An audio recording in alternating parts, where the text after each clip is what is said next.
To help drive home the ideas I've discussed, here are some simple formulas of what contingencies to use to achieve specific results. These are not the only ways to solve these problems, but they are simple, reliable, and very effective. How to make players play hard. Translated into the language we've been using, how do we make players maintain a high, consistent rate of activity? Looking at our 4 basic schedules, the answer is a variable ratio schedule, one where each response has a chance of producing a reward. Activity level is a function of how soon the participant expects a reward to occur. The more certain they are that something good or interesting will happen, the harder they'll play.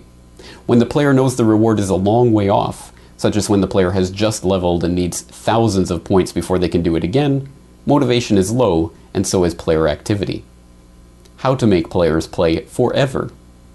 The short answer is to make sure that there is always a reason for the player to be playing. The variable schedules I discussed produce a constant probability of reward, and thus the player always has a reason to do the next thing. What a game designer also wants from players is a lot of behavioral momentum, a tendency to keep doing what they're doing even during the parts where there isn't an immediate reward. One schedule that produces a lot of momentum is the avoidance schedule, where the player works to prevent bad things from happening. Even when there's nothing going on, the player can achieve something positive by postponing a negative consequence. Activity level is a function of how soon the participant expects a reward to occur. The more certain they are that something good or interesting will happen soon, the harder they'll play. How to make players quit. In other words, under what circumstances do players stop playing, and how can you avoid them? I've discussed 2 main conditions under which players stop playing. The first is pausing, where their motivation to do the next thing is low. Motivation is relative. The desire to play your game is always being measured against other activities. While they may have a high overall motivation to play your game, during play they're comparing their motivation to do the very next thing in the game to all the other next things they could be doing. If they've just gone up a level and know that they have an hour to play before anything interesting happens, their motivation will be low relative to all the other activities they could be doing.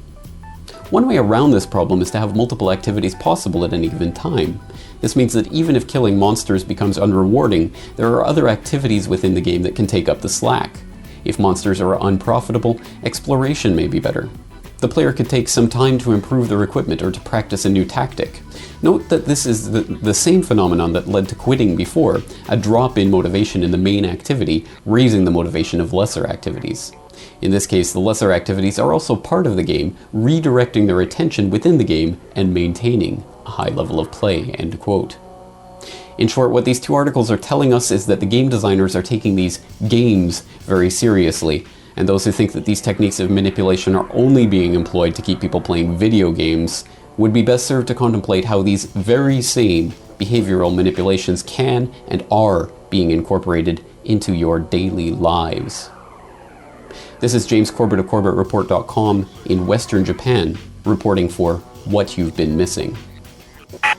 Imagine when the game designers get a hold of all this garbage, the gas points and the shopping points and your coffee points and your airline points, all these points and points and points. Imagine when they're all designed and when they can be sensed and these things start to come together a little bit. Because sensors are what's happening now. That's what's changing things. And technology keeps getting cheaper and cheaper and cheaper, and there's going to be sensors everywhere detecting so many things in your life. And these things are going to be able to be used for gameplay. We're moving on a road towards disposable technology. If anyone here ever bought a Furby, right? The Furby costs like $20, $30. It has more technology in it than they used to put a man on the moon. And many people have now thrown out their Furbies because it's kind of dumb and they throw it out. It's disposable technology. We're, before too long, going to get to the point where every soda can, every cereal box is going to be able to have a CPU, a screen, and a camera on board it, and a Wi-Fi connector so that it can be connected to the internet. And what will that world be like? Well, I think it'll be like this. You'll get up in the morning to brush your teeth, and the toothbrush can sense that you're brushing your teeth, and so, hey, good job for you. 10 points for brushing your teeth. And it can measure how long, and you're supposed to brush them for 3 minutes, and you did. Good job, you brushed your teeth for 3 minutes. And so you get a bonus for that. And hey, you brushed your teeth every day this week, another bonus. And who cares? The toothpaste company, the toothbrush company, the more you brush, the more toothpaste you use, they have a vested financial interest. You know, I wanted to mention this Cornell University study that we came across recently. A friend of mine, Richard Grove, who actually met the doctor in Connecticut who does the time travel stuff. But Cornell's study is called "Why People Fail to Recognize Their Own Incompetence," and it goes into exactly what you're saying. And you know, it's like in some of your skits, and I think you and I have talked about this in the past, but you know, you recognize how much you really don't know. And it's knowing that, it's knowing your own incompetence that enables you to better yourself, whereas incompetent people don't even recognize their incompetence. Yeah, I talked about that in one of my jokes, one of my bits about dumb people outbreeding smart people, is that part of the problem with being dumb is you don't know you're dumb. You're not aware. I mean, dumb people have no idea. They're dumb. Well, let me ask you this. Why do you make fun of dumb people, and then why do they laugh when you do? I guess because they are dumb, or because they hope that you're not talking about them. You know, I mean, I don't know. There's a broad spectrum of human thinking. What doors have you opened? What paths have you gone down? And a lot of what's stupid, in quotes, is really just someone who hasn't gone anywhere in their mind. But the real problem is the average person doesn't go down a lot of roads. They don't have a lot of interesting people in their life. They don't have a lot of open-minded conversation. They don't have a shaman in their life. They don't have a person to look up to. For real, right? I mean, how important is that? You know, I think what is missing, though, is a systematic method of critical thinking to derive certainty with any information coming in via the five senses. I think that is the main issue that most people are missing. That is absolutely true. Yeah, absolutely. I mean, most people, that the idea is very alien. What you just said to them, wait a minute, you have a method for critical thinking? Like, what? You have an ethic? You have a whole series of steps that you take in your own mind? Yeah, I mean, for most people, it's a lack of people like you around them that are going to open these doors and have these conversations with them.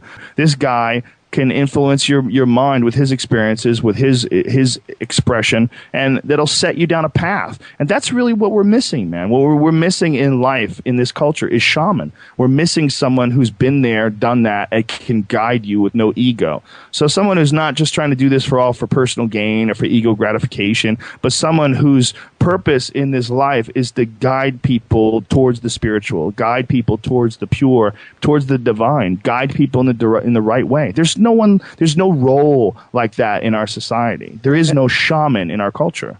If you give people the skills of critical thinking, give them the knowledge of grammar, logic, and rhetoric, then they can't be fooled once they come down, and any information that comes in via their five senses, they'll be more equipped to deal with that information as it's coming in. And then when they go out to describe their experience to others, obviously they'll be more effective in describing it as well.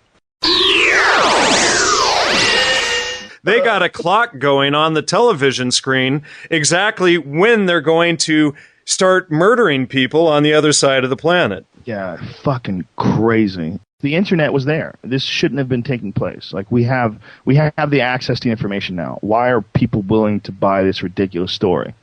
You know, that of course turned out to be bullshit. Of course there was no weapons of mass destruction. Of course, you know, billions and billions of dollars have been, you know, how do you say, misplaced, you know, in this venture. So we know for sure that many people have profited off this war. You know, the whole thing is very, very shocking.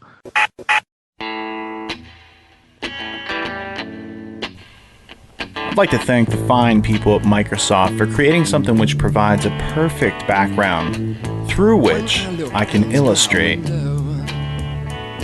their goal, which is a Skinner box in everyone's hand, controlling every have to be this way.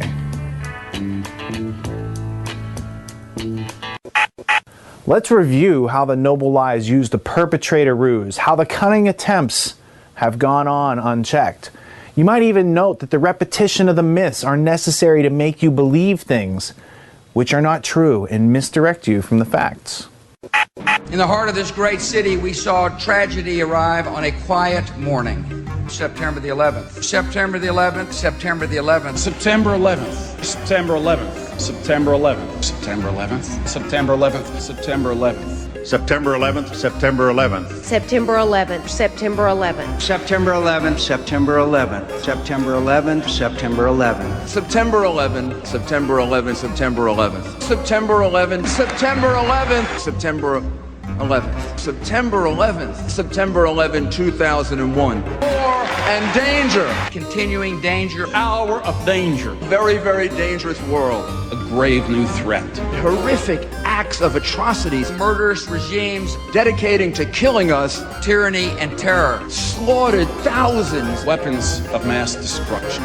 Weapons of mass destruction. Weapons programs. The deadliest of weapons. Terrible weapons. Nuclear weapons. Nuclear weapons.